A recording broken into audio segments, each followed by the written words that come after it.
Bye, people.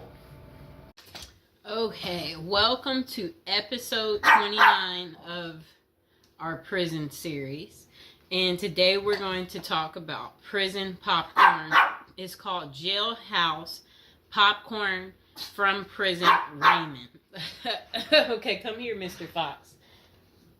Jailhouse Popcorn from Prison Raymond adds intrigue to movie night by replacing traditional treats with surprisingly delicious movie snack made of Raymond. But the truly amazing part is the story behind the recipe and the terrifying off-screen drama that occurred during one particular prison movie night.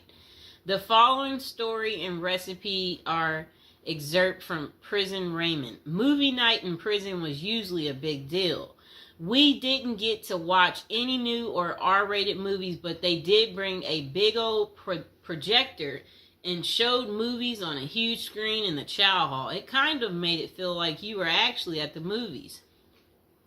One movie night involved some famous people, but not actors. A vicious hit was carried out by members of the LA gang, the Crips. There was a guy in the prison who was a member of the rival group, the Notorious Bloods. You could tell this was a planned hit by the precise mechanics and the execution. And now would be a good time to like the video, subscribe, and share my video. Don't forget to check out all the other prison series episodes 1 through 20, and go ahead and check out our newest and our latest episodes too.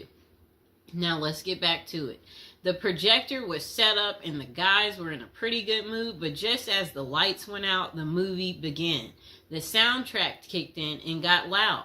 That was the cue. Right next to me there was a sudden movement, and I saw the guy I knew to be a Crip, but his hand over his blood's mouth was as he simultaneously sliced his neck with one smooth, quick motion. Before the lights came on, the assassin was out of the chow hall, nowhere to be seen. That night, nothing that happened on the screen matched the drama around us.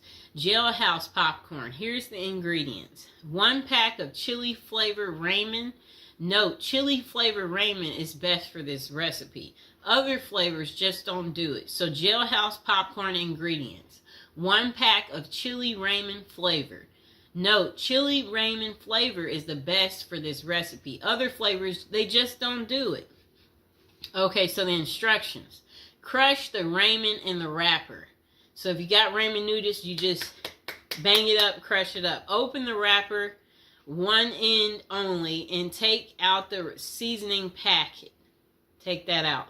Sprinkle the seasoning into the crushed Raymond. Close the bag and shake it until the seasoning is distributed.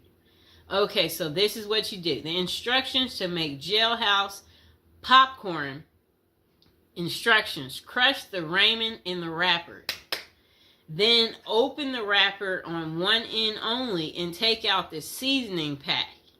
Sprinkle the seasoning onto the crushed Raymond. Close the bag and shake it until the seasoning has distributed throughout all of the Raymond.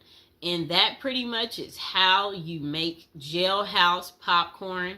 I hope you guys enjoyed the video. Please like, share, and subscribe. Welcome back to our prison series. We are on episode 40, people.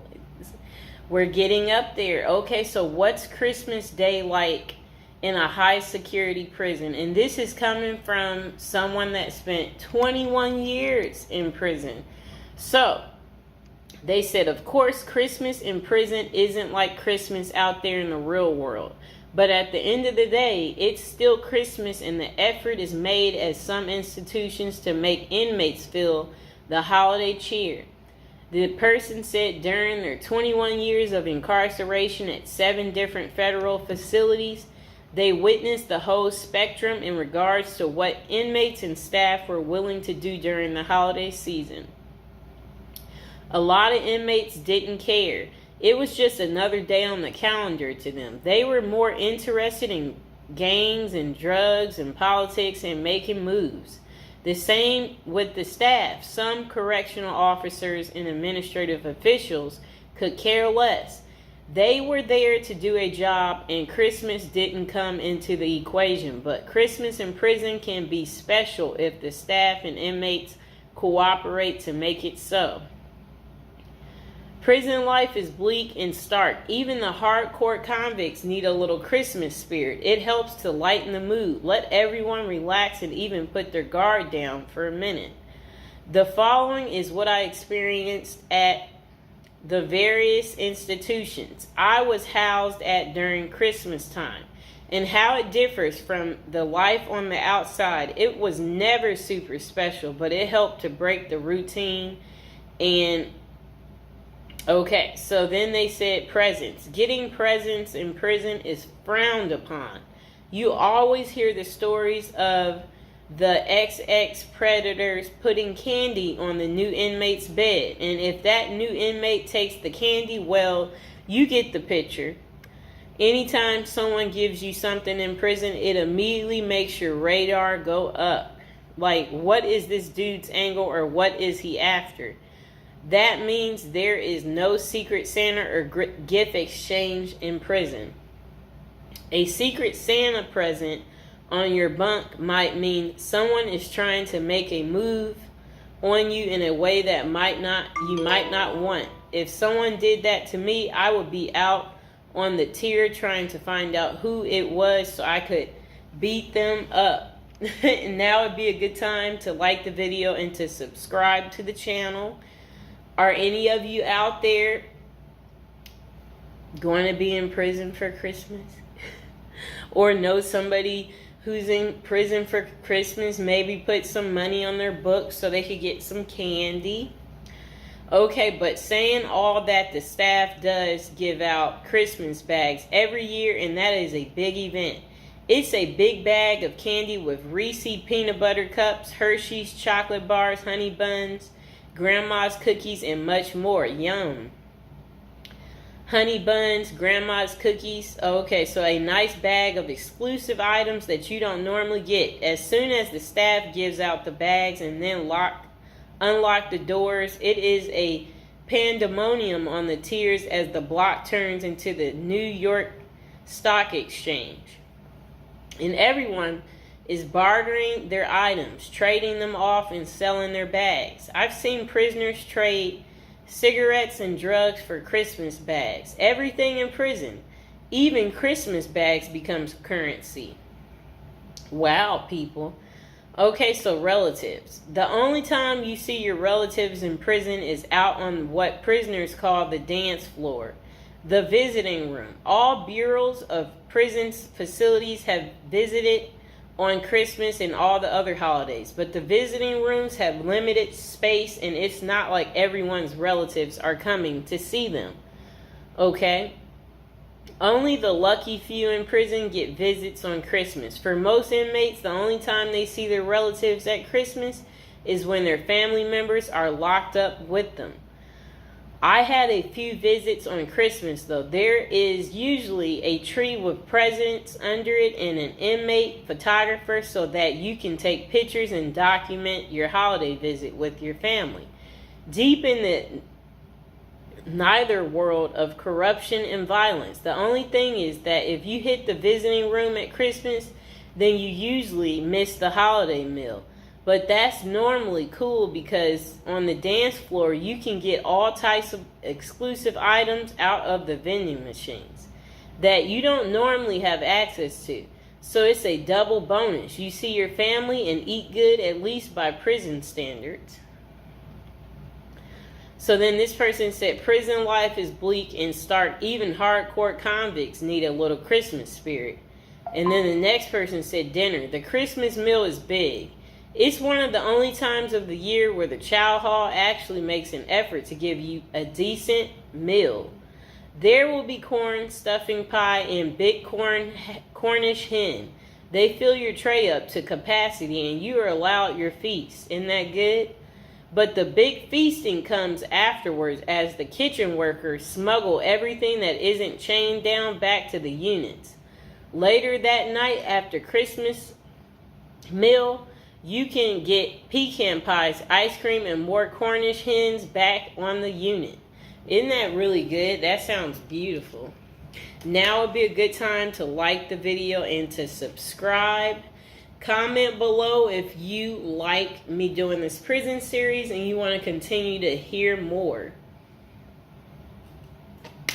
Okay. So games.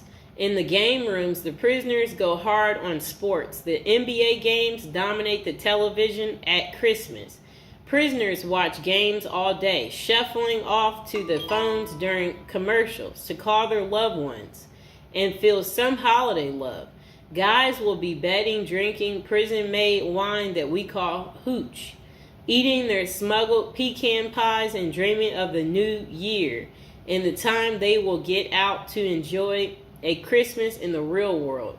The recreation department also hosts events like bingo card, pool, chess, tournaments, and craft activities. They attempt to go the extra mile for the holiday activities and provide a diversion for inmates missing their family and loved ones during Christmas. Okay, so then they say decorations. Wow. It depends on the counselor and case manager from each unit, and sometimes even the warden for the whole compound. But I've been places where the staff will let you decorate the unit and even encourage you to. At the last prison I was at, FCC Forest City in Arkansas, we put up lights, a cardboard Christmas tree, stockings on a cardboard fireplace, and even a cardboard gingerbread house that inmates made for us. Inmates made paper snowflakes and hung them from the ceilings. Put cutout stars, crosses, and Santa Claus on the walls. It was rather festive unit. My bunkie even made a little cardboard Christmas tree that he put on his locker. He painted it and rigged it up a light. At the top, that looked like a star that shined in our cell brightly. Every night for my last Christmas in prison, it wasn't that bad. And now would be a good time to like the video and to subscribe. That is how Christmas is on prison day. Did you guys like hearing about the story time of what Christmas is like in a high security prison? If so, comment below. And I will see you guys next time. Welcome to our prison series. Today we are going to give you an update on P. Diddy and what his Christmas is going to be looking like. This is prison episode number 41. Welcome. If you're new to the channel, don't forget to like the video and don't forget to subscribe.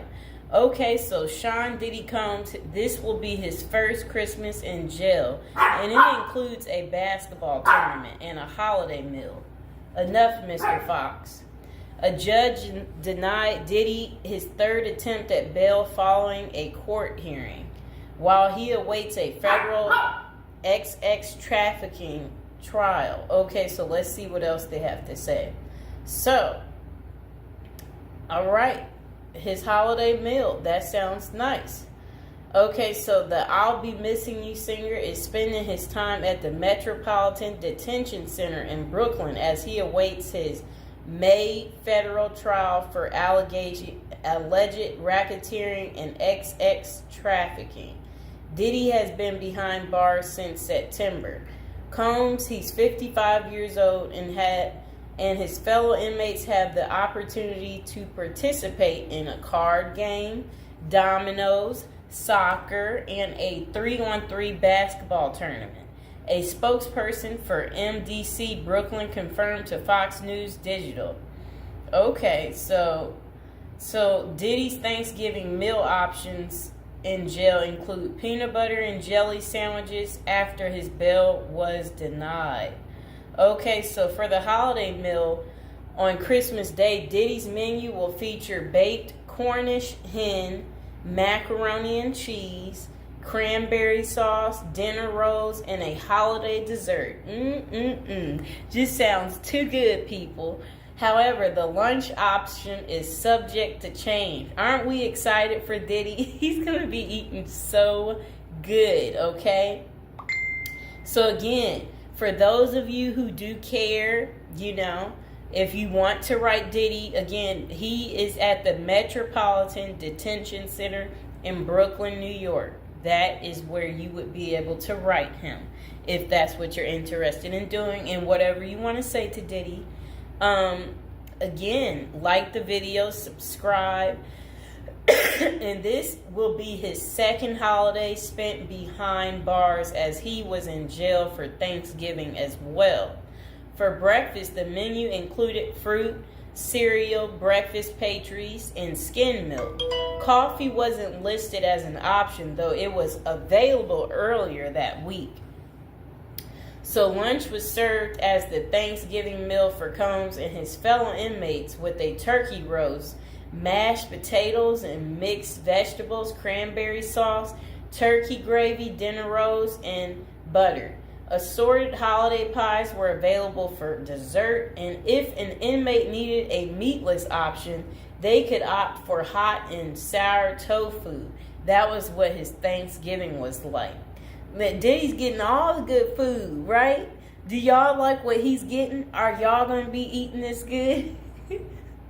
Okay, so dinner was simpler, offering peanut butter and jelly sandwiches, potato chips, whole wheat bread, fruit, and a beverage option. Okay. So Diddy also spent his birthday, November 4th, at the Metropolitan Detention Center this year. Yeah. And for his meals on his big day, breakfast was the same, while lunch had a pasta option and a salad. That does sound kind of good. And dinner provided either chicken or tofu, fried rice. Why is he eating this good, people? Why is Diddy eating so good? We don't want Diddy eating like this. We want we want Diddy to have like butter bread, and then butter bread next to butter bread.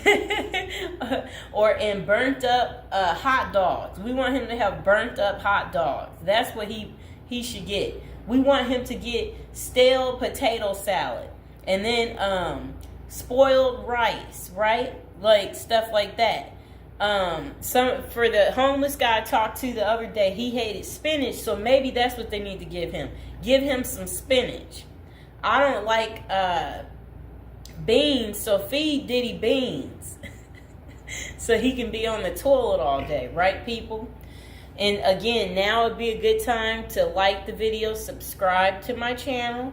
Okay, so Combs was charged with racketeering, conspiracy, and trafficking by force, fraud, and corrosion, and transportation to engage in prostitution in an indictment unsealed on September 17th. If found guilty, he may face a minimum of 15 years behind bars or a maximum sentence of life in prison. What do you think it's going to be, you guys? So, Sean Diddy Combs pleaded not guilty in September, and a judge set his trial date for May 5th. So mark the calendars, y'all, for May 5th so you can see what's going on with Diddy. You know, is he guilty? Is he not guilty? We're going to have to wait and see. So authorities say Combs ran a criminal enterprise through his businesses, including Bad Boy Entertainment, Combs Enterprises, and Combs Global, among others. He used firearms, threats of violence, verbal and emotional, physical, and lots of other abuse to fulfill his sexual desires, according to the unsealed indictment previously obtained by Fox News Digital. The disgraced music mogul has fought to be released from jail pending trial 3 times, and his most recent attempt, denied, was on November 27th. Diddy had offered up $50 million to wait for his trial from his home on Star Island, but prosecutors insisted that the musician was a threat to witnesses and victims. Okay? So I hope you guys understand why his bail kept being denied. So again, this is Diddy's first Christmas behind bars. How do you think he's taking it? Do you think he's made friends yet in prison? Do you think he's concerned about our friend Jay-Z, or do you think he doesn't care? Or do you think he's going to speak about something, letting us know what's really going on? So, I will see you guys next time. Please like, share, and subscribe. Welcome back to our prison series. Okay, so this is to the assassin out there, the guy that got the healthcare worker.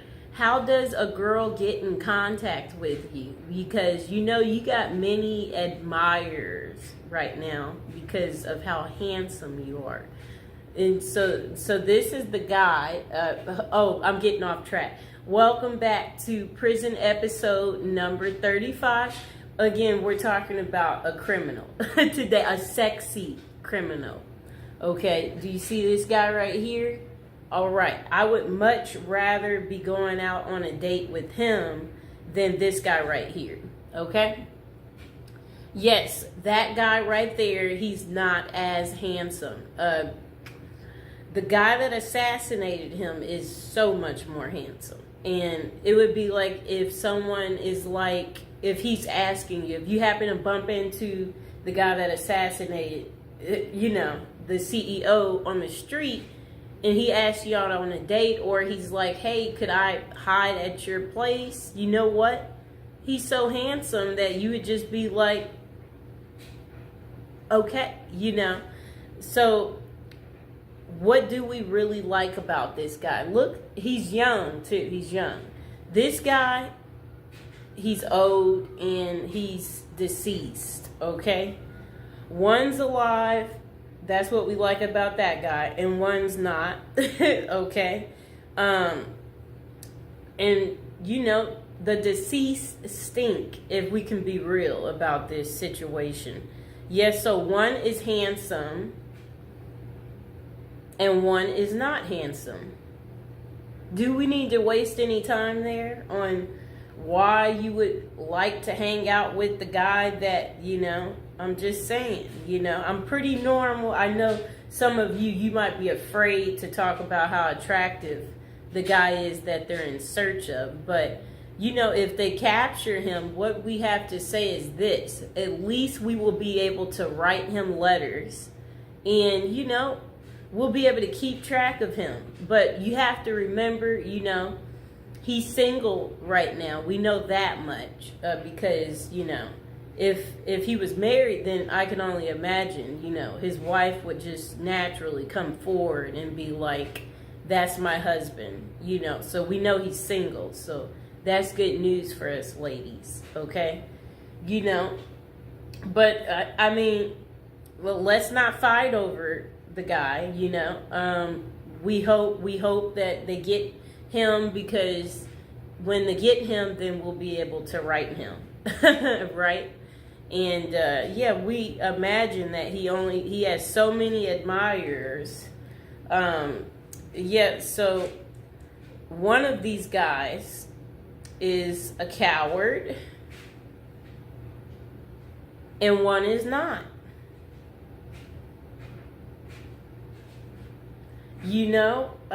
That's pretty much all I have to say about that. Now would be a good time to like the video, to subscribe.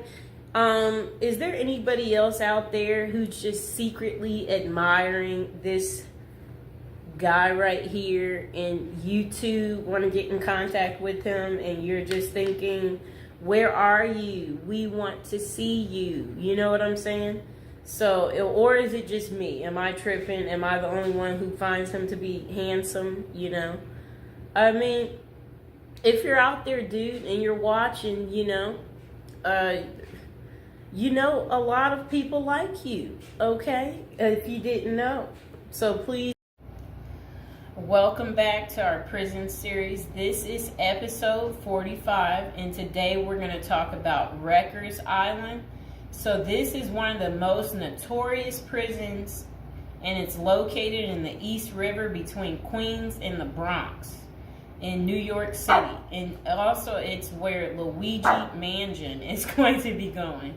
Okay, so it's named after Abraham Lincoln. Riken, who bought the island in 1664. The land was eventually acquired by the city in 1884, and a jail was established in the 1930s. The complex covers about 413 acres and it's at its peak housed around 10,000 inmates, making it one of the world's largest correctional institutions. A diverse inmate population is held inside Rikers, and most prisoners are there temporarily awaiting trial, serving short sentences, or awaiting transfers to other facilities.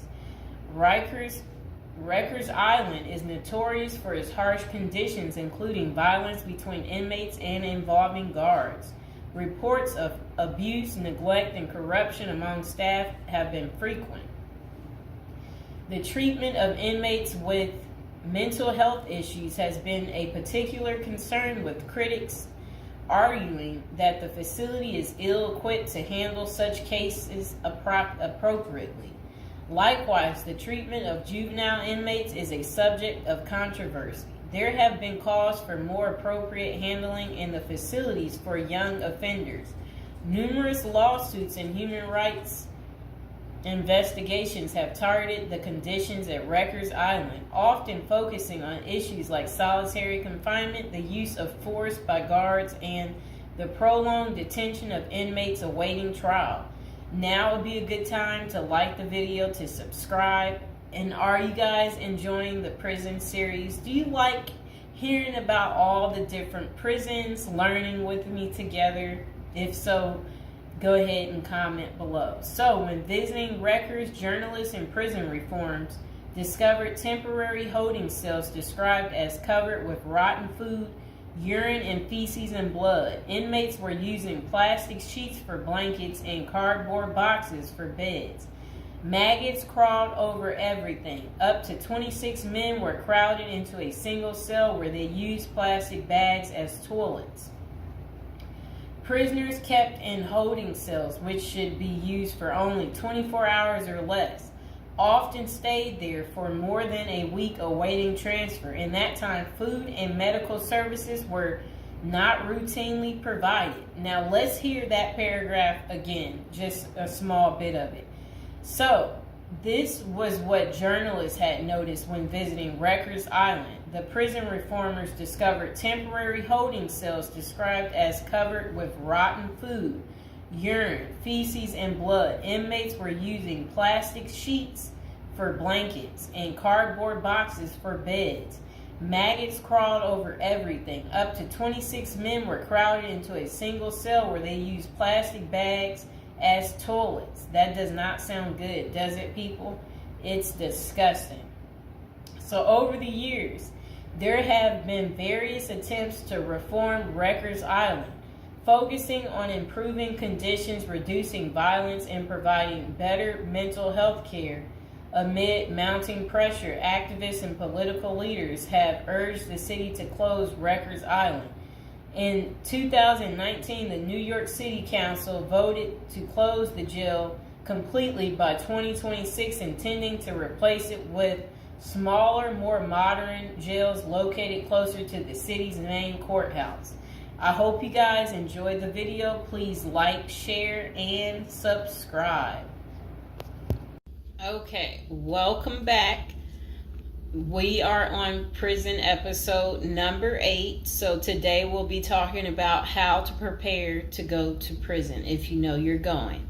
So prison is all the rage in Hollywood. We've all seen Oz, the Shawshank Redemption. Orange is the New Black, and Con Air. Their creators got some of the facts right, but they don't tell you how to prepare for prison, do they? If you're going to prison, our goal is to help you in your preparation for incarceration journey. So that's what we want to talk about, to help you out. And if you're interested in learning more about prison life and how to prepare, they said online they have a copy of a book. It's like a little pamphlet, Federal Prison Handbook. And if you guys really need it, go ahead and comment below. And while you're thinking about it, subscribe. And, I should be able to include some type of link below to hopefully help you. I hope I don't forget to put it down below. Or consider hiring Zukis Consulting Group to assist you in preparing for going to prison. Whether you will serve 6 months or 6 years, the tips discussed below will help you prepare for your time in prison. You can also book a free initial consultation to speak with a prison preparation coach today. For those with little experience with the criminal justice system, the notion of time behind bars can feel overwhelming. It can feel as though there is nowhere to turn, and any information you read online seems to contradict other information you've seen. We've included useful basic information below on preparing for prison to cut through all the misinformation. So they had created, it looks like a table of contents. So I'll read the table of contents. How to prepare for prison. Going to prison. Steps to successfully prepare for prison. Learn about federal prison. Federal prison facilities. Minimum security prisons. Federal prison camps. Low security prisons. Medium security prisons. High security prisons. United States Penitentiary. USPS, Administrative Security Prison. Research your Pacific Prison. Arrival and personal property. Money in prison. Communication in prison. Get in good physical shape. Get your affairs in order. Preparing your family for incarceration. Appointing a power of attorney. Designating your point of contact.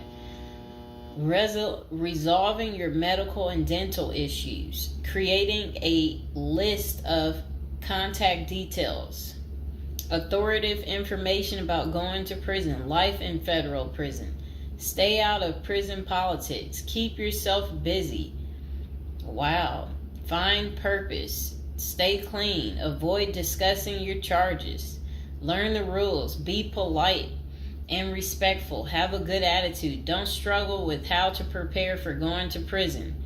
We're here to help. If only Diddy had this. Okay, so now let's get into how to prepare for prison.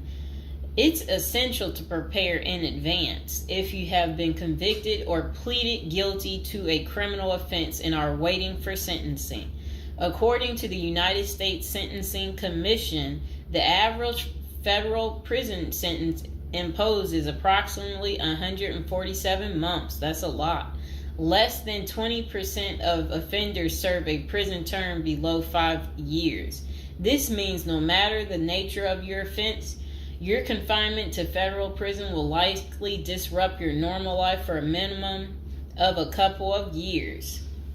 Essentially, adequate prison preparation eases the transition to your new life behind bars. It might not take away the hard realities that follow losing your freedom, but knowing what to expect and how to navigate your life inside the prison can be the difference between a smooth transition and a turbulent offset.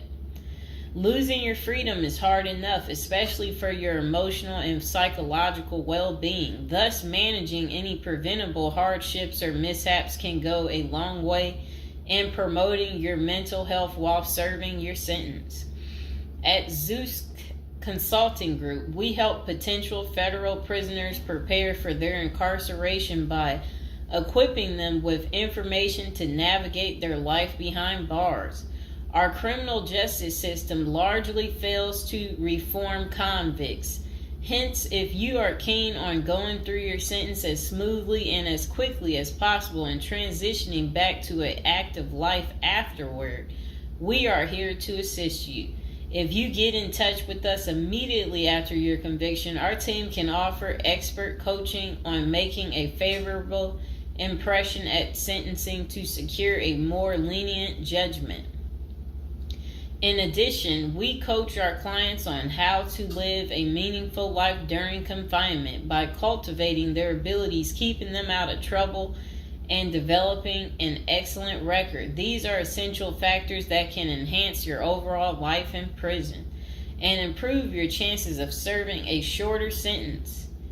Okay, now let's get to the part talking about going to prison, steps to successfully prepare for prison. At the Zuski's Consulting Group, they walk through the various steps you need to take adequately to prepare for a smoother transition in your life in prison. Generally, criminal conviction comes with potentially life-changing consequences, and the period before incarceration is the hardest for most people and their families. We understand you may be stressed and anxious about what lies ahead. For this reason, we are committed to providing you with essential coaching that you can implement immediately to get you ready for custody. Let us take a look at some of these preparing for incarceration tips. Learn about federal prison. Depending on the nature of your offense, the court might order you to self-surrender, or you may go into the custody of the U.S. Marshal Service. Whichever way, you need to arm yourself with knowledge on what to expect in the federal prison you report to. This means reading quality prison preparation books and speaking with a knowledgeable advisor who has ideally done substantial prison time in the system where you will be incarcerated and at the same security level.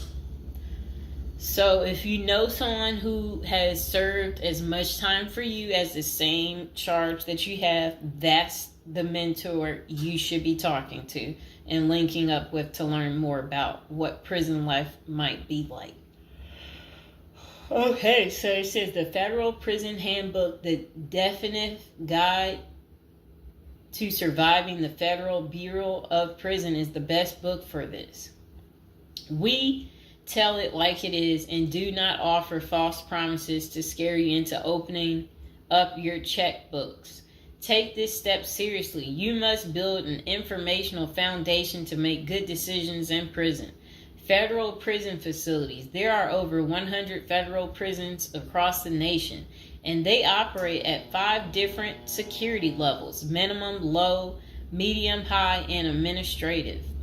The security levels are determined by features such as security barriers, presence of external patrols, detection devices, guard towers, type of inmate housing, cell or dormitory, staff to inmate ratio, internal security measures. Below is a rundown of the features of each of the security levels.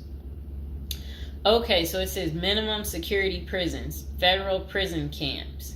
Dormitory housing, low staff to inmate ratio, limited or no perimeter fencing, work and program oriented. Prisoners with less than 10 years remaining plus minimum violence history. Okay, so that was for minimum security prisons, which is federal prison camps. Okay, so low security prisons mostly is dormitory or cubicle housing, higher staff to inmate ratio compared to minimum security prisons, double fence perimeter, strong work and program offerings. Prisoners with less than 20 years is what low security consists of.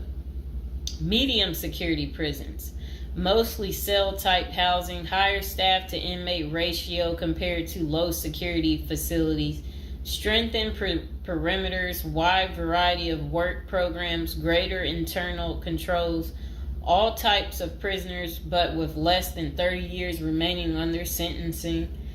So the minimum is for, again, people who didn't commit the worst of the worst. And then low security, same thing, less than 20 years. Well, they're not the same thing, but And then medium means like you're going to be there a while, but you'll be there less than 30 years. Okay. High security. Oh, okay.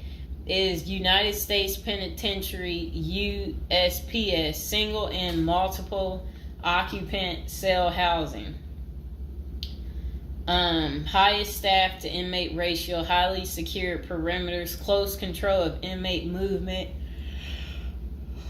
all types of prisoners, but sex offenders and informants are highly likely to be victimized. Administrative security prisons. Administrative security federal prisons have special missions. For example, pre-trial offender detention, treatment of seriously or chronically ill offenders, confinement of escape-prone, violent, or extremely dangerous inmates. So that's administrative security prisons. So, all right. Okay, so administrative facilities include federal medical centers, federal detention centers, the federal transfer centers, and others. Please see our Administrative Security Federal Prisons page for more information about these institutions. Operations and privileges such as leisure time vary widely at each security level. At the Zuski Consulting Group, we can help you understand the implications of being held in any prison, regardless of the security level. But generally, through the Federal Bureau of Prisons, BOP, ultimately decides where to confine you. Your attorney may request your designation to a facility that best fits your needs. Okay, just a moment.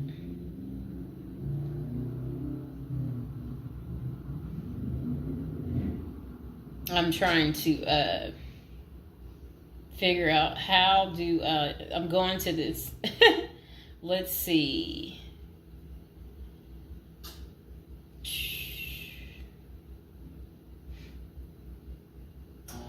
Know why I keep getting these numbers calling.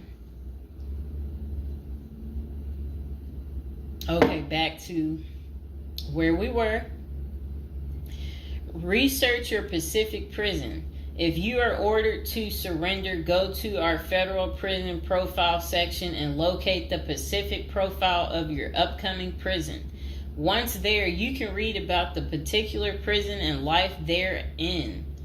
You can also download the prison's admission and orientation handbook and commissary forms. These will provide an overview of opportunities available at the prison and protocols for education, recreation, housing, health, psychology services, and more. This is a valuable Prison Pacific information that can be very helpful in your journey in preparing for incarceration. Okay, so arrival and personal property. Whichever prison facility you are designated to, prison staff from medical case management and psychology services interview and screen you upon arrival. Later, you join the admission and orientation program for formal orientation into the facility's procedures, programs, policies, and services. Moreover, BOP restricts the personal property you can take when entering the prison or retain during your stay. Criminal defendants who self-surrender to their institution may keep the following items: plain wedding band, plain earrings for females, legal documents, orthopedic or medical devices, approved religious items, prescription glasses. While you surrender in your civilian clothes, you will be given an option to throw the clothing away, donate it, or mail it home. The prison issues you clothing, bedding, and hygiene items upon arrival. In addition, you may purchase items such as shoes, recreational clothing, food items, personal care items, and others from the prison's commissary. Sounds like the military. Once you are in custody, there are Pacific guidelines regulating possession of any of these items. We at the Zuski Consulting Group can help you get ready for custody by explaining these processes and privileges. Money in prison. You can have money in federal prison, but the funds remain in your inmate trust fund account. These funds may be used for commissary purchases, telephone, email, and other authorized activities. Appoint someone you trust to act as a business or financial manager. Your spouse or attorney or close friend, you may want to give this person power of attorney and arrange for the bank to allow them to make withdrawals from your account. Arrange to have them send money monthly or quarterly if you can afford it. Ask for between $400 and $700 a month. This will allow you to spend $360 at the commissary each month. Use a maximum of 300 minutes of phone calls each month. Purchase MP3 player songs and use the BOP's inmate email system. This investment will make your prison time go by faster. It's worth the expenses if you and your family can afford it. So again, ask your family to send you about $400 to $700 a month, because the commissary, they allow you to spend $360 a month, and then they're just saying that use a maximum of 300 minutes, of phone calls each month, and then you should be able to use the inmate email system too. In addition, your family and friends can send you money through MoneyGram, Western Union, United States Postal Service. Please see our page on sending money to federal inmates to learn more. Note that your account number must be affixed to all such transactions. Funds sent through MoneyGram and Western Union are processed every day of the week, including holidays. Communication in prison. Communication with family and friends is essential during your time in prison. In addition to fostering your emotional well-being, maintaining ties increases the possibility of successful re-entry into the community. The Bureau of Prisons provides the following communication avenues for prisoners and their families and friends. Inmates and receiving parties have the option to pay for phone calls. The scaled-down email service allows federal inmates to email with approved contacts, but the inmate must pay for any time spent drafting or reading emails. Inmates may send and receive mail through the U.S. Postal Service. Prisoners may receive subscriptions directly from the publisher without prior approval, newspapers, magazines, and journals. Okay. Get in good physical shape. Exercise has immense health benefits, both physical and mental. It is normal to get depressed as you contemplate preparing for incarceration. However, exercise can help keep stress levels down and allow you to focus on what matters most, creating a positive transition to better your experience in prison. You will have plenty of time in prison to develop good fitness. However, starting now is beneficial as you equally need your energy levels at peak as you rush against time to get your affairs in order. Moreover, if you end up confined, especially in a higher security facility, looking physically fit may play to your advantage, though you should purpose to stay out of all conflicts at all costs. There probably isn't any pressuring need to learn how to fight if you are housed at a camp, minimum security, or low security federal prisons. But if you're headed to a higher security level, you may want to hire a personal trainer to become as fit as possible, even if that just means looking tough. So if you're at a higher security level, you might encounter more threats. That's what they want you to know. While we don't advocate employing violence, conflict avoidance is almost always the best answer in prison. It's not the worst idea to consider taking self-defense classes to learn how to protect yourself. This is essential piece of how to prepare for prison. Violence in prison is genuine concern, and people do get hurt. A fight is never a good idea, but you need to prepare in the event of everything going wrong and escalating into conflict. Get your affairs in order. Going to prison is the last thought on anyone's mind. Even when your case goes to trial, you always hope there's a chance of fighting the allegations and winning the case or earning a lenient sentence. a lenient sentence. That does not involve imprisonment. It is understandable if you are still in denial and hoping the case might turn out favorably. However, denial only works against you, as it may hinder you from taking advantage of the short time you have to get your affairs in order.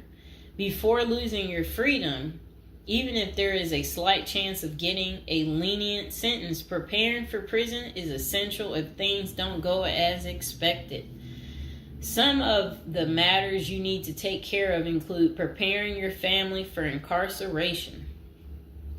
Your family will be devastated by the idea of you being locked up and the potential dangers it might subject you to. It may take a while before they come to terms with the likelihood of living without you. However, you need to sit down with them and discuss life without you. If you are the primary provider, you may need to organize how bills will be paid in your absence. This may even mean working at downsizing the family's lifestyle if there are not enough funds to maintain the same lifestyle. If you live alone, you need to make arrangements for your property so that debts do not accrue in your absence. If you have young children, they may not understand the long-term implications of your absence at the moment, but it will soon affect them, so you need to plan the best way to help them cope. Consulting a psychologist is vital, as they can suggest ways to help both you and your family cope in the short and long term. Lastly, it would be best to inform your family that they can reach you either through email or written correspondence. They should also expect you to call them regularly or through video visits whenever possible. While preparing for incarceration is critical, maintaining family contact while you are away is equally as important. Okay, next is about appointing a power of attorney. Generally, a power of attorney grants another person the ability to control your affairs in your absence. This could be your spouse, parent, child, sibling, or trusted friend. If you appoint someone other than your spouse, you could grant the power to two people who should consult each other before making any decisions about your affairs. This may eliminate conflict and guarantee extra safeguards against misuse of the powers. As you do this, ensure you draft a financial plan on how the finances should be utilized while you are in prison. You may also want to create a rough budget of your financial needs in prison and coordinate how the money will be channeled to your commissary account.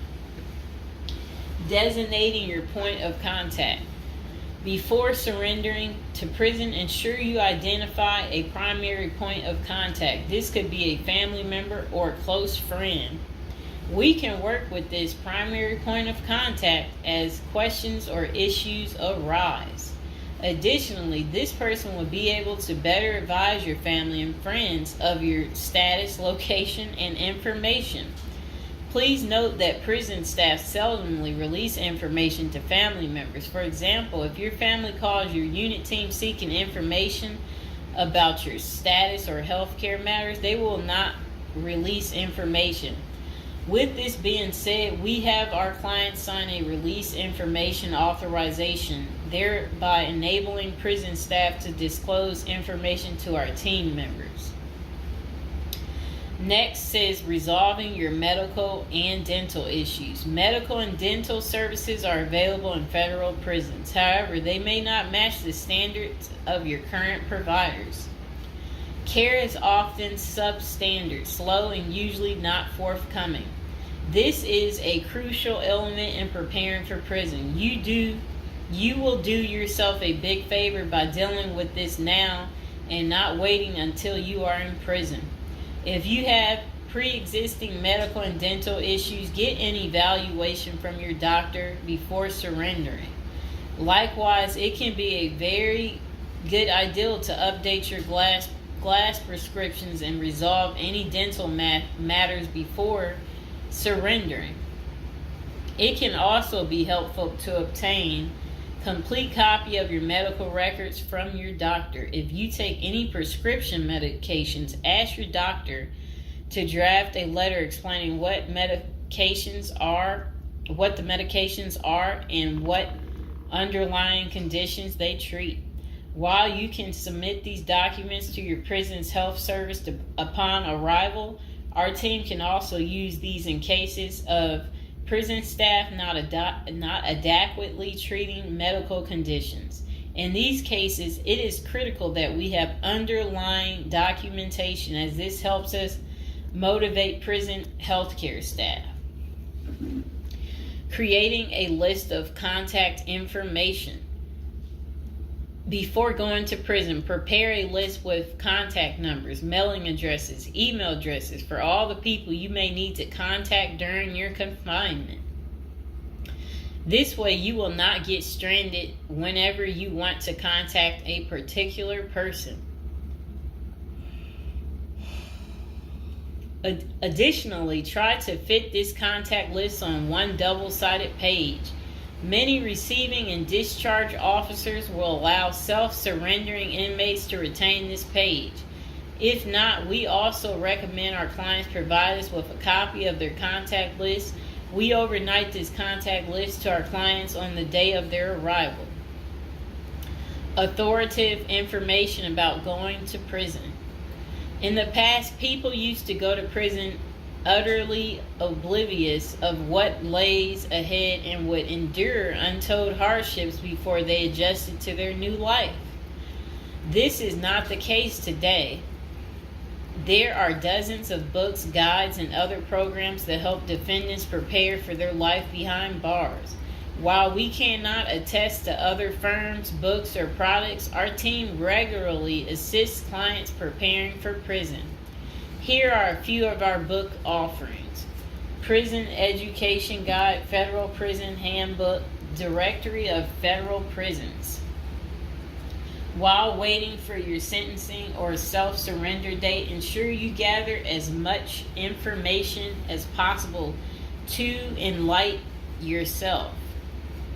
Most prison preparation resources are written or produced by ex-convicts who have served long sentences in federal prisons, or experts who have worked closely with the inmates and are familiar with the criminal justice system.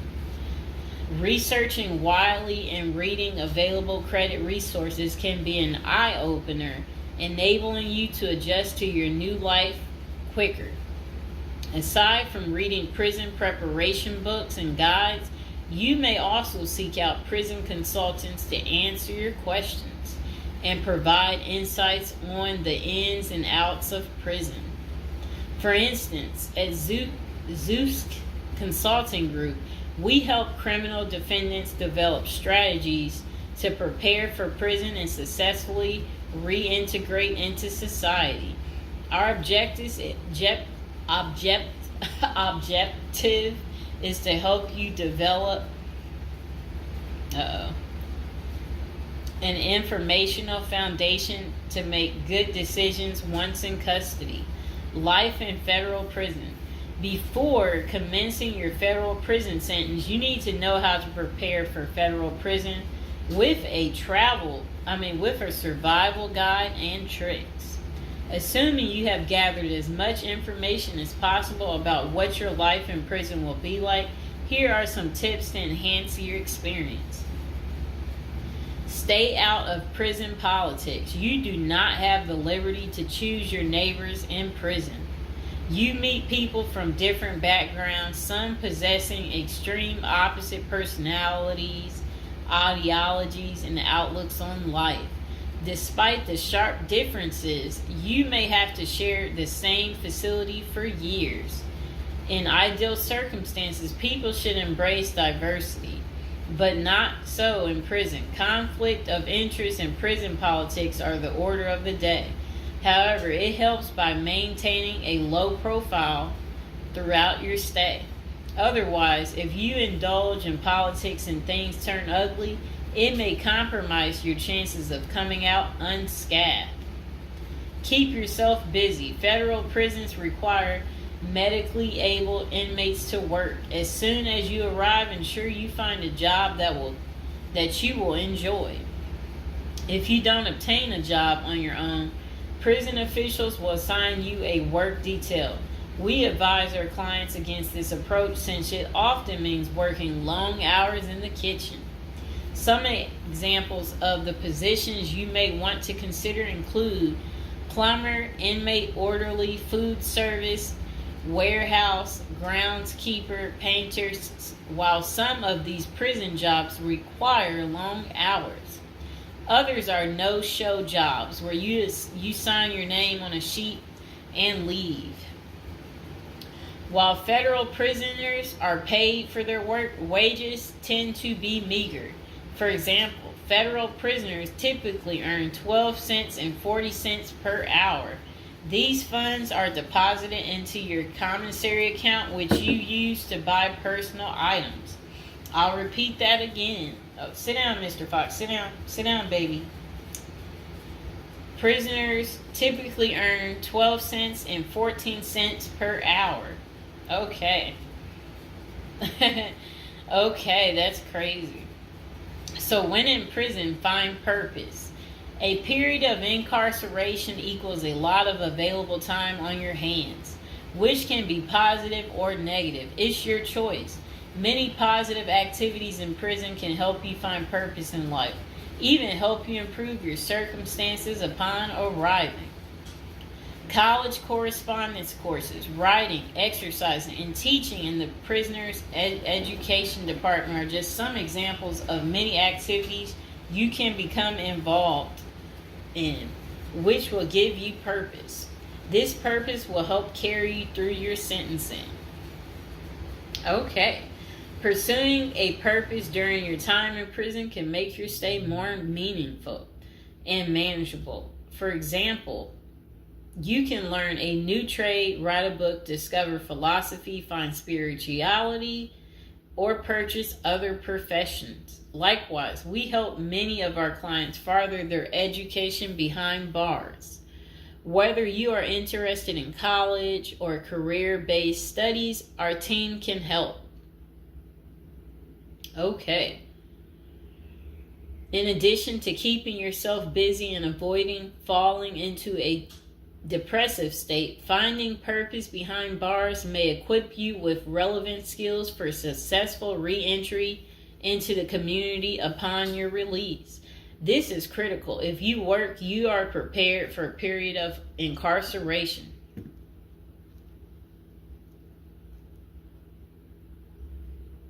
So, yes, that's very critical.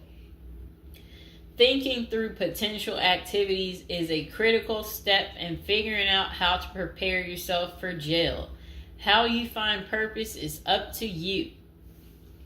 One of our clients, a doctor before his incarceration, spent his time helping those who need physical therapy. Find something that works for you. It is a good idea to put a plan in place so you can focus on the day of release from the time you enter. Avoid discussing your charges. When first entering prison, many inmates receive the prison 411. Other inmates want to know who you are, your criminal charges, your sentencing, and other relevant information. Whether someone tries to bully this information out of you or a friend in prison asks, do not fall into the temptation to disclose your case details.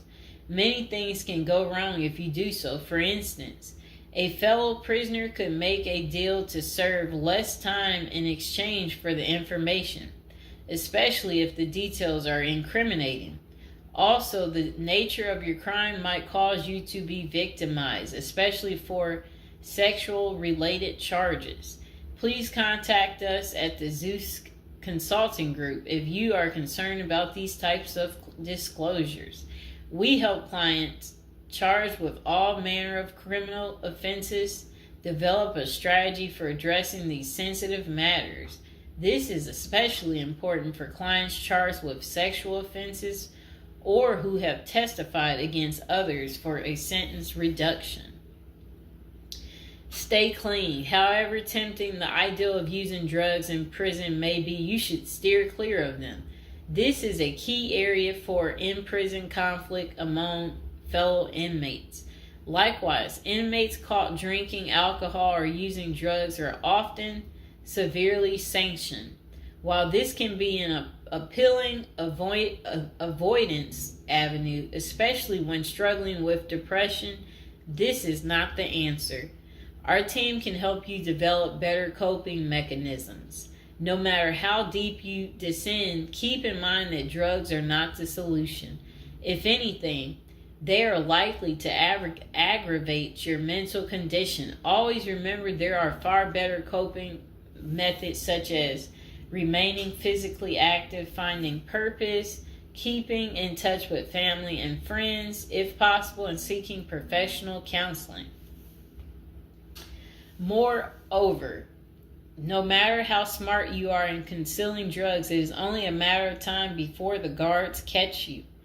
And when that happens, it may spoil your efforts of maintaining a clean record and dash any hopes you may have for an early release. Getting addicted also raises the chances of being indebted in other prisoners, bringing you into deep trouble and potentially making your life in prison intolerable. Learn the rules. Ignorance is no defense for prison rules, for prison rule violations. Even if you did not know they existed, breaking rules in prison can get you into serious trouble. Educate yourself as much as you can about the prison system, and particularly your upcoming prison facility. If possible, obtain a copy of the official rule book and read it thoroughly. And note, the team at the Zeus Consulting Group regularly defends clients in prison disciplinary hearings. Our team can research the underlying incident, draft a statement for you to issue to the disciplinary, and manage all internal appeals challenging a conviction. Then it says, be polite and respectful. Prison staff is often overworked and inmates tend to be depressed or otherwise dealing with personal issues. Since serving time in prison is often unpleasant, practicing active conflict resolution techniques is important. Tempers are likely to flare quickly, and you do not want to step on anyone's toes. As a general rule, being polite and respectful is the best way to survive in prison, while reducing headaches and other interpersonal conflicts. Even when a staff member is unreasonably demanding, avoid engaging in actions that might make them feel challenged. Being polite and respectful can go a long way to making your time more manageable. Next thing is to have the right attitude. The moment you enter prison, your life takes a turn. You might lose friends, family outside of prison. Even those you did not expect to abandon you may just do that.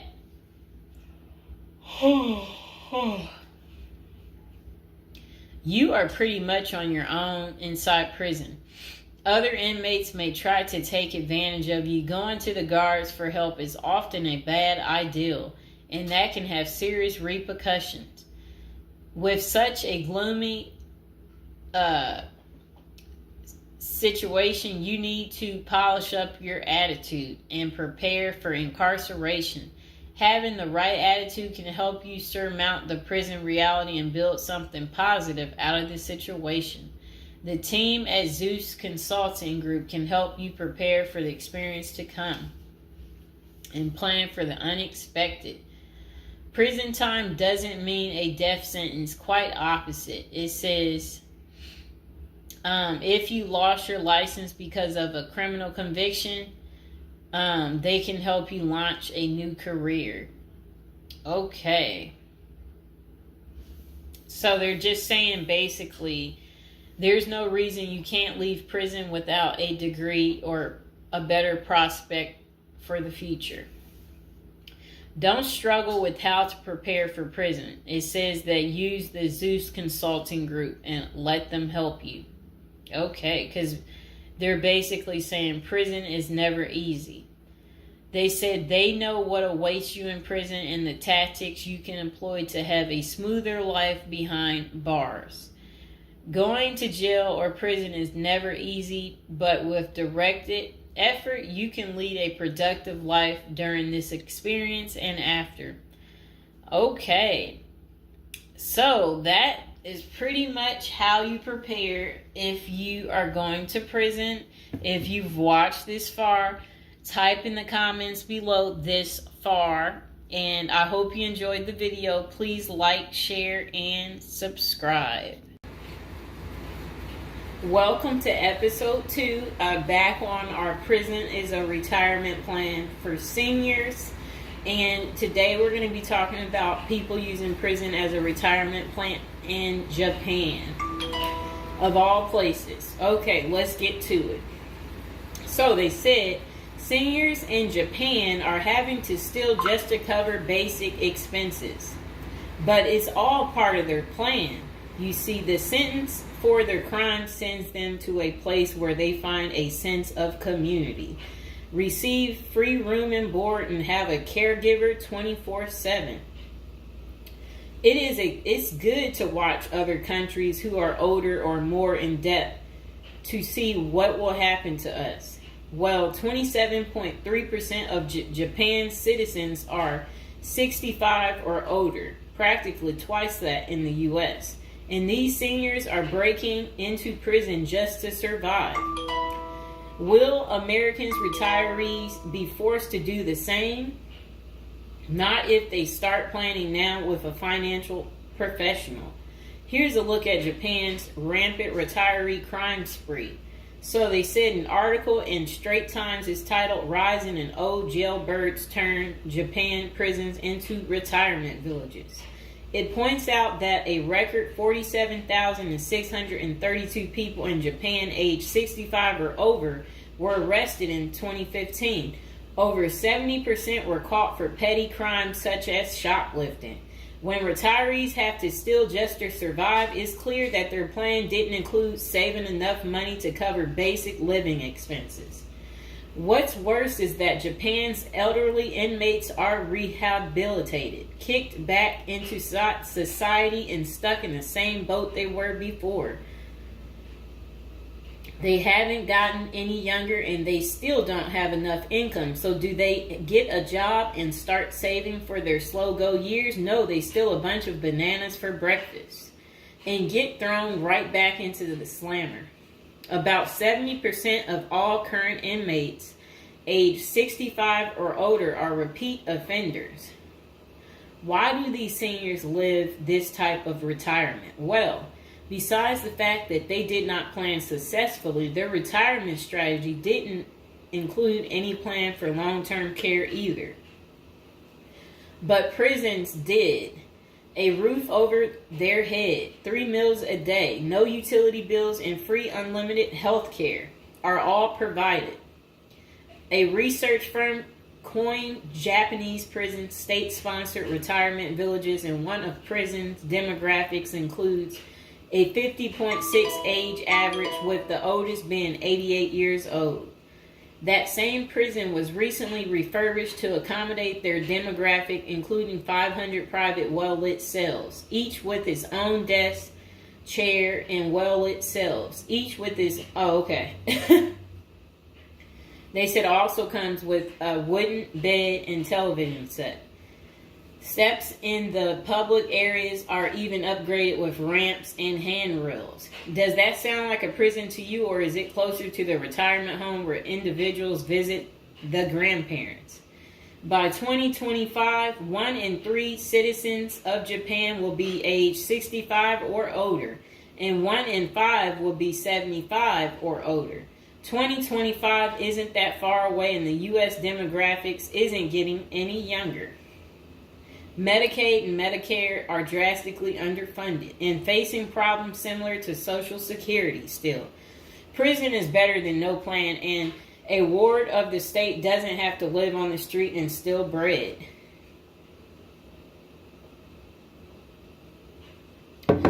Okay, so that was pretty much the end of that. Do you guys feel sorry for them? Do you agree with it? Is this still your plan, your retirement plan, since you didn't plan? Or is it your backup plan? Is your plan A, plan B, plan C? Well, we will do another video about this coming up. Just be patient, and we will get to it, and we will find out if prison is going to continue to be the perfect place for you to retire. And again, if you're watching from prison or you were recently in prison, don't be afraid to like the video, subscribe, and comment below. Bye. Hello, welcome to our first episode. We're going to do a little storytelling about, prison, different subjects every day. Okay, so now we're going to be talking about people using prison as a retirement plan. It's a little odd, right? But the previous day I was doing videos on like retirement type of situations for people, and I was so shocked. So people were like, they ran out of money. And then they were like basically saying that their retirement plan, since they have no money, is to commit a crime so they can try to figure out how to pay, because they said they can't keep paying anymore because basically they don't have enough money and they didn't make the right choices when they were younger. Okay, so let's get into people's opinions online talking about prison as a retirement plan. Okay, so this person said, hypothetically speaking, of course, that said, I think prison as a retirement plan might be sound. 3 square meals, climate control, a bed and medical care, a decent library, assuming hardened criminals don't mess with the old guy, and relatively quiet time to read or write. Interesting. I think you could shop prison systems like you would a retirement home and commit the crime in the appropriate manner. Then this person said, help me understand how prison would be worse than a retirement home or sitting in front of a TV. And they're trying to say, yeah, prison doesn't have the costs. And here's Mr. Fox making his appearance like he usually does. You no longer have to pay taxes or have any costs associated with retirement. You can be completely reckless and not save up money to support yourself in old age, and you can enjoy life now. If you are lucky, you can work in the hobby shop all day making license plates. You can be terrible at that and still get food. You don't have to listen to an old lady nag every day. Before you argue that you won't be able to visit your kids, how many old people wait hopelessly for visits that never come? Card games in the yard, puzzles, crafts. You might even be able to paint or play music. I bet you could even find a personal trainer to keep your fitness up. There is always the outside chance you can get away with the crime and extend your reckless spending until you finally get caught. This could be the Gen X answer to the Social Security crash. Oh, I like what they're saying because, they try to say Social Security will be gone for us once we reach a certain age, and I believe them. Because plus, we constantly hear about them talking about they're going to get rid of Social Security. So, might be true. So we got to plan ahead, right, you guys? So maybe I should take up tattoo artists as a hobby to prepare so I can get some extra smokes and a serving of Jell-O. Now, what crime do you commit and at what age? Embezzlement seems a solid choice, but I think you might need a life sentence to make this work. And then it says that it would be messed up to get kicked out of prison. Seriously, not serious. I don't think people get kicked out of prison. I think they get, if they have good behavior, I think they can possibly get out. Okay, so it says maybe a Fed club, laughing out loud. And another person said they liked that post. They said that's a nice thought. Then the other person said, what do you mean? That would be a problem for me because it's a lack of freedom and privacy. And the next person said, crazy but interesting concept. I have heard of the homeless committing crimes just to get off the street. And the courts read right through it and cut them loose. Interesting.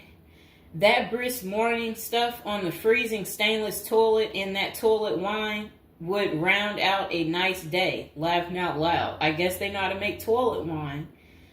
I think I would rather be in prison than homeless. If things were really bad, go on a robbery spree and hide the money for when you get out. Ha ha ha ha ha. And if you were to ask me, which would you rather do? Oh, that's terrible. Be homeless on the street or be in prison. Prison wins hands down on this one. The guaranteed bed and the guaranteed meal. The library, the friends when you get your free time, I'm just saying. I don't think the cold streets are for everyone. Okay, so this person said, I'm guessing these are also an issue in a retirement home, except you still pay taxes and rent.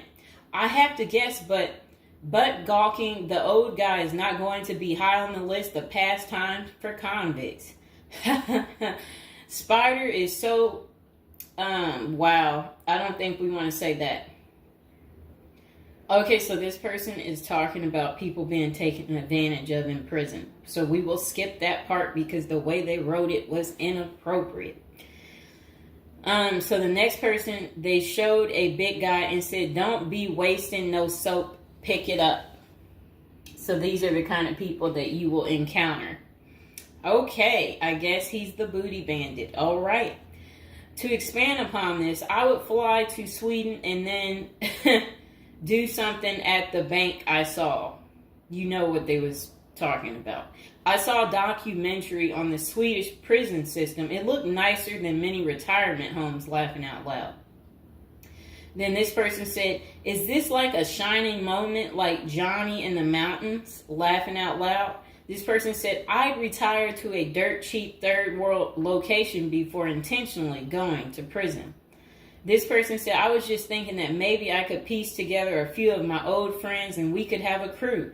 Then we all go in together. Book club, card games, and coffee every morning. The crime is going to have to be digital because I'm not thinking in my old age I will be agile enough to carry a lot of loot.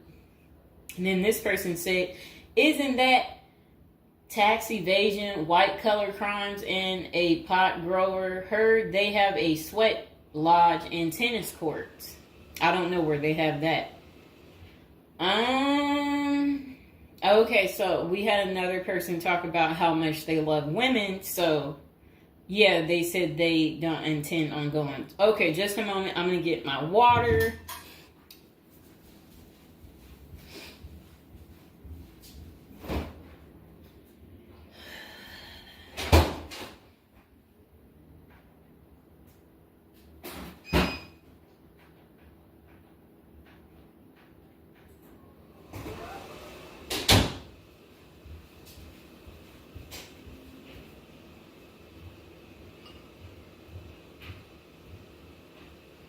All right, it got a little hot.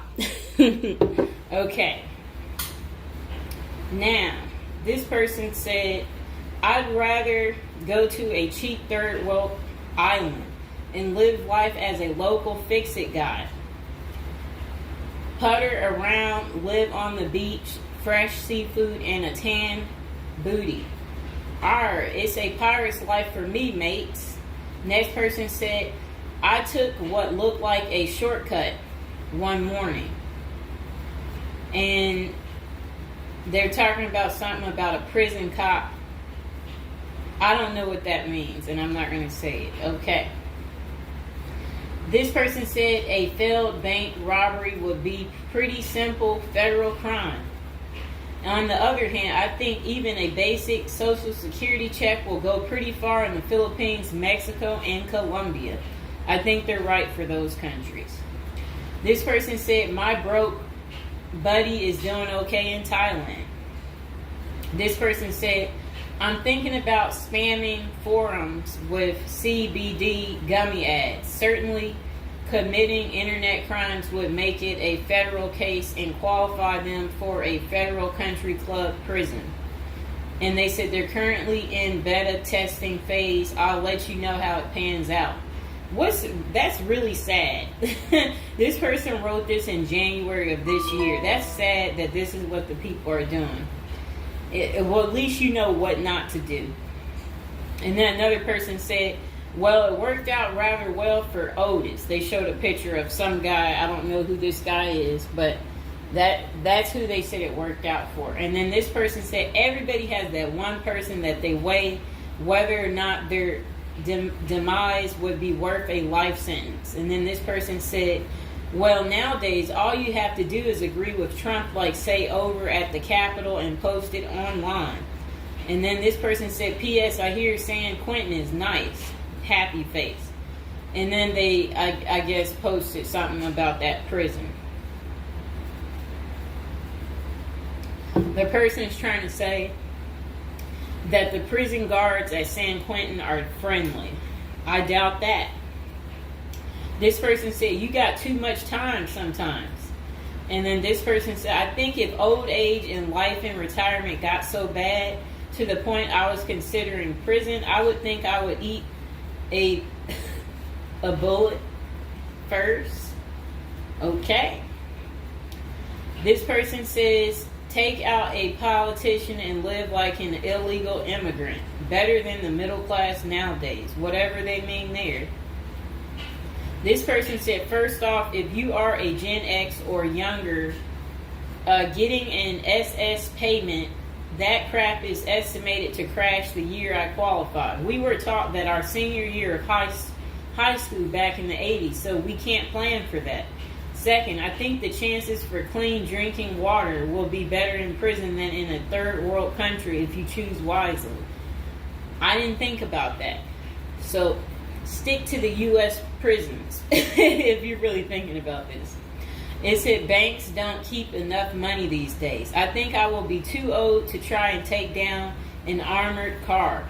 Gotta go with a federal crime that is a light lift, maybe a Ponzi scheme. Does anyone want to pre-order a UTV? Question mark. This person said, might want to rethink your screen name if you're going with this plan of retirement. Just saying. Maybe something like Spider or Smiley, question mark.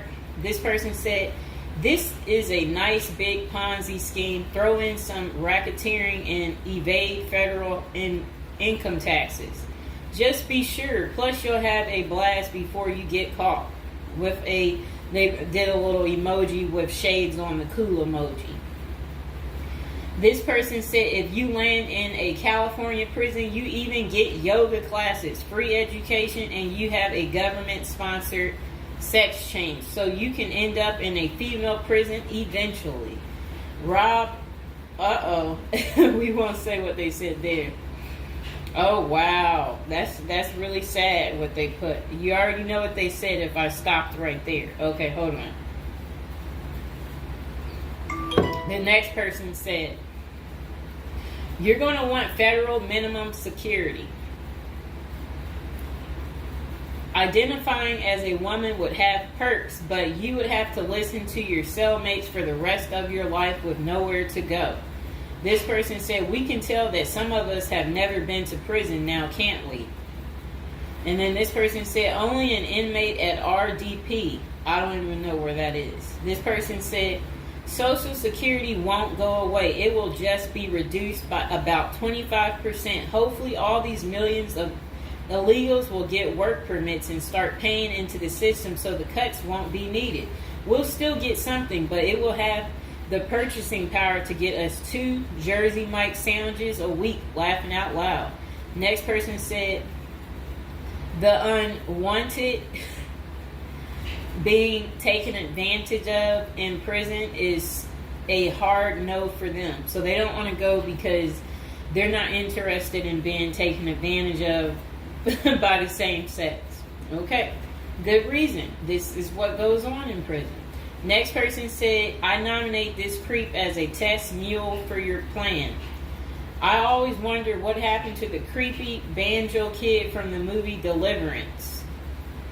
This person said, okay, it turned bad. Okay, so we won't read that post. This person said, here's a retirement plan. Go to Mexico, denounce your U.S. citizenship, sneak back across the border, get free phone and benefits, and I hear in Maine you can get a housing allotment and a stipend plus free medical. This person said, one of you guys that works for me is a Venezuelan expat. He and his wife have been building/buying houses in Colombia as investors. Crazy cheap. He spends a couple of weeks down there a few times of the year and doesn't spend squat. Usually the airfare is the most expensive part of the trip. And then this person said, hey, that was my college meal plan. I had about $20 a week. I'd pay a cold Subway sandwich and eat about 2-inch slice a day. And then store the rest in the fridge. And this person said, I have one list that has 2 people on it and another is a page long, whatever they mean there. This person said, only one problem is that Social Security was put in the public fund illegally, so it can never actually run out of money. Of course, no politician wants you to know that. Our good buddy LBJ is who you can blame. Next person said, sounds like someone has a secret desire to get their crap pushed in. Just come on, completely out of the closet, bro. This person said, I worked in that prison. Numerous others as well. There are no tennis courts. Myself and crew were with general population. Inmates actually were on my crew as well. The good behavior guys. The stuff you don't hear about is massive. Daily crap goes down. We got locked in a security armory for hours as a riot/fight started. Literally locked us in for safety. Going through Sallyport down the halls with cells on each side. The more the blood stains from fights, it's not Hollywood. The most scary individuals are actually the guards. A few can be normal or 2 civilians working inside.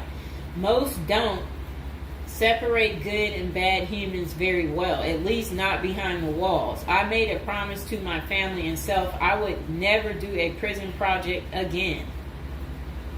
It messed with our heads. You go in at 7 and literally can't leave until 3. No cell, no camera, no eye contact, no talking to inmates. They constantly try to talk to you relentlessly. I saw things in there that I will never leave my mind. I did meet an old lifer. I was taken to the guards' cafeteria for lunch. The cook had been in that same kitchen for 30 years. He was a pretty friendly old guy. He knew he had it good, but hadn't been out of the walls for over 40 years.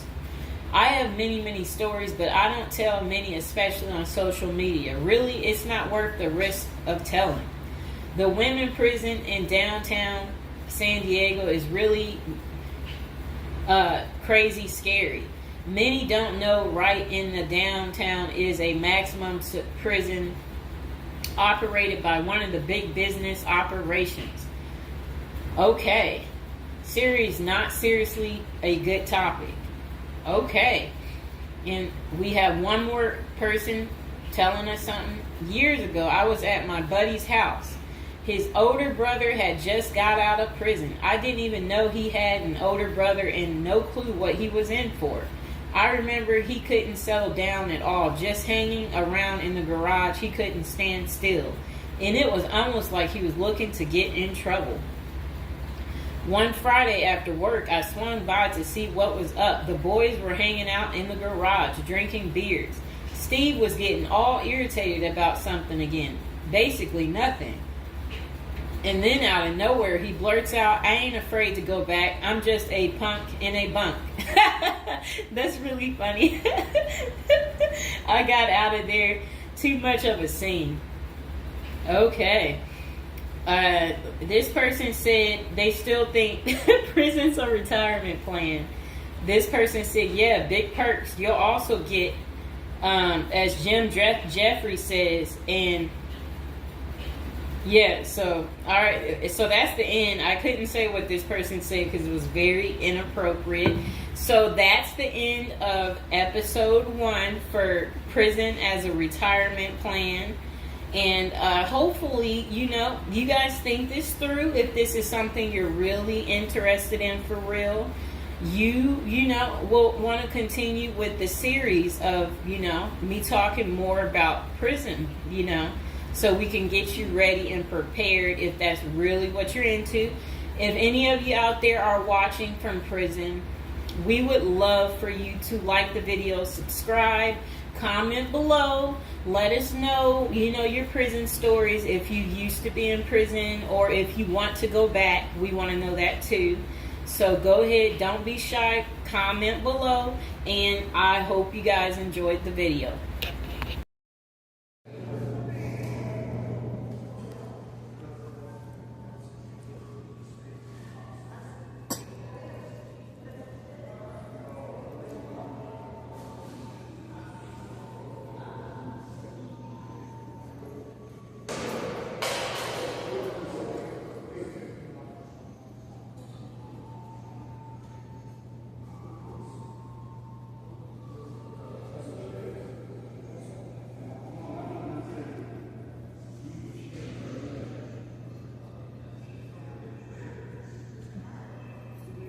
Give me the hand.